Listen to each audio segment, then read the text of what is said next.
ቴሌግራም ለመክፈት እንዴት አድርጋችሁ መጀመሪያ ላይ ማስተካከልና ማሟላት ያለባችሁን ነገሮች አሳይቻችሁ ነበር። ነገር ግን እነዚህ ነገር ካሟላን በኋላ እንዴት አድርገን ነው በቀላሉ ቴሌግራም አካውንት ከፍተን መጠቀም የምንችለው፣ የተደለተብንንስ እንዴት አድርገን መመለስ እንችላለን ብላችሁ በጠየቃችሁ መሰረት ዛሬ ፓርት 2 ቪዲዮ ለእናንተ ይዤላችሁ መጥቻለሁ። ፓርት 1ን ያላያችሁ ከታይ ዲስክሪፕሽን ላይ ያስቀምጥላችኋለሁ ወይም ደግሞ መጨረሻ ላይ ቪዲዮ ላይ ማስቀምጥላችሁ ይሆናል። እንዴት አድርጋችሁ እንደምታስተካክሉት ደግሞ ፓርት 2ን አሁን የማሳያችሁ ይሆናል።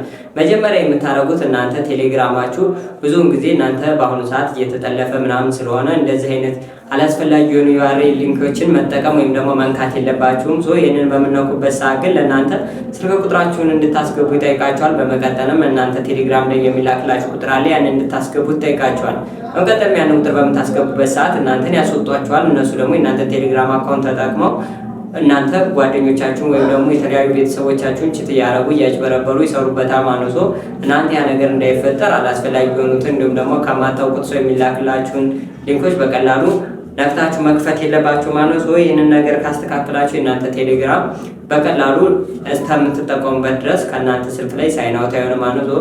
እንደዛ አድርጋችሁ ማስተካከል አለባችሁ። አሁን ግን ይህን ነገር ተሳስታችሁ የሚሆን ወይም ደግሞ በፍላጎታችሁ የእናንተ ቴሌግራም ከስልካችሁ ላይ ያስወጥታችሁ ከሆነ እንዴት አድርጋችሁ መልሳችሁ እንደምትገቡና እንዴት አድርጋችሁ እንደ አዲስ መክፈት እንደምትችሉ የማሳያችሁ ይሆናል። በመጀመሪያ ግን ለቻናል አዲስ ከሆናችሁ ከታች ያለችውን የሰብስክራይብ በተን ተጭናችሁ ቤተሰብ መሆንና እንዲህ አይነት ቪዲዮ ስለቅ ደግሞ እንዲደርሳችሁ ማድረግ ትችላላችሁ። ቀጥታ ወደ ቪዲዮ ልውሰዳችሁ። እሺ በመጀመሪያ የምናደርገው ወደ ጉግል ፕሌይ ስቶር እንሄዳለን። እናንተ ጉግል ፕሌይ ስቶር ላይ ከመሄዳችሁ በፊት ግን ያላችሁ የቴሌግራም አፕሊኬሽኖች ካሉ ፕላስ ሜሴንጀር እንዲሁም ደግሞ ፕላስ ሜሴንጀር የሚሉት ቪዲዮግራም፣ ኢንስታግራም እንዲሁም ደግሞ የተለያዩ እንደ ቤስትግራም ምናምን ያሉ አፕሊኬሽኖች ማለት ነው አንኦፊሻል የሆኑ የቴሌግራም አፕሊኬሽኖች እነሱ ሙሉ በሙሉ ታጠፋላችሁ። ይህንንም የምታጠፉበት ምክንያት ቴሌግራም ከዋናው አፕሊኬሽኖች ማለትም ከዚህ ከሰማያዊ አፕሊኬሽኖች ለእናንተ አይልክላችሁም ወይም ደግሞ የእናንተ ቴሌግራም አካውንት እንድትከፍቱ አይፈቅድላችሁም። ያንን ማውረድ ስላለባችሁ ሙሉ ያላችሁን የቴሌግራም አፕሊኬሽን ራሱን ይህን ሰማያዊውን የቴሌግራም አፕሊኬሽን ጭምር ታጠፉትና ወደ ፕሌይ ስቶር ገብታችሁ ሰርች ማድረጊያው ላይ ቴሌግራም ብላችሁ ሰርች ታደርጋላችሁ። በመቀጠልም ቴሌግራም ላይ ሰርች ካደረጋችሁ በኋላ ቴሌግራም ብላችሁ ጉግል ፕሌይ ስቶር ላይ ሰርች ካደረጋላችሁ በኋላ ይሄን የሚመጣላችሁን ሰማያዊውን አፕሊኬሽን ነክታችሁ እኔ ጋር ላይ ዳውንሎድ ስላደረኩት ነው እናንተ ጋር ላይ ኢንስቴል ይላችኋል። እሱን ኢንስቴል ታደርጉታላችሁ ስላጠፋችሁት ማለት ነው። ካጠፋችሁት በኋላ ኢንስቴል ታደርጉትና እንደ አዲስ ወርዶ ትጨርስላችሁ። ወርዶ ከጨረሰ በኋላ ኦፕን ብላችሁ ትከፍቱታላችሁ።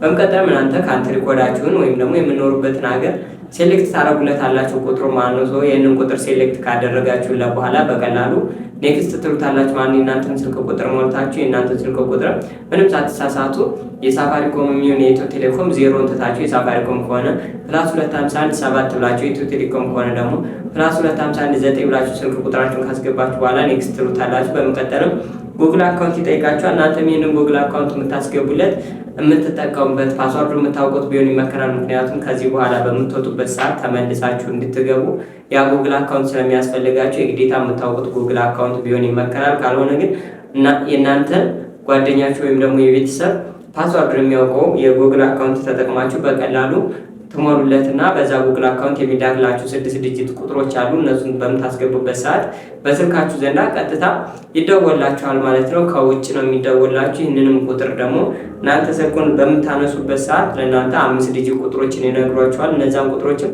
ምንም ሳትሳሳቱ 2 ጊዜ ስለሆነ የሚነግሯችሁ በትክክል ታስገባላችሁ። ነገር ግን ይህን ቁጥር አንድ ጊዜ የማታስገቡ ከሆነ ወይም ደግሞ ድጋሚ የሚጠይቁ ከሆነ ክፍያ ይጠይቃችኋል ማለት ነው። ክፍያ እንዳይጠይቃችሁ በመጀመሪያው ዙር አስተካክላችሁ ማስገባት አለባችሁ ማለት ነው።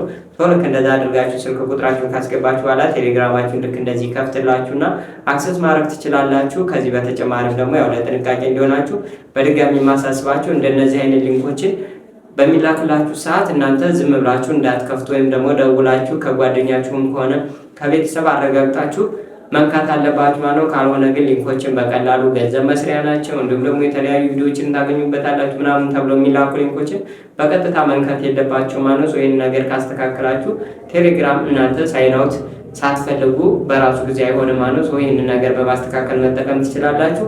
ቪዲዮ እንደጠቀማችሁ እርግጠኛ ነኝ። ስለዚህ እስካሁን ድረስ ከተከታተላችሁ አይቀር ሰብስክራይብ በማድረግ ነው የደወል ምልክቱን በመጫን እንዲሁም ደግሞ ቪዲዮን ላይክ እና ሼር እያደረጋችሁ ደግሞ ለጓደኞቻችሁ እንዲጠቀሙ ማድረግ ትችላላችሁ። በቀጣይ የምሰራላችሁን ቪዲዮ ደግሞ ከታች ኮሜንት ላይ ጠይቁልኝና የምሰራላችሁ ይሆናል። ይመቻችሁ።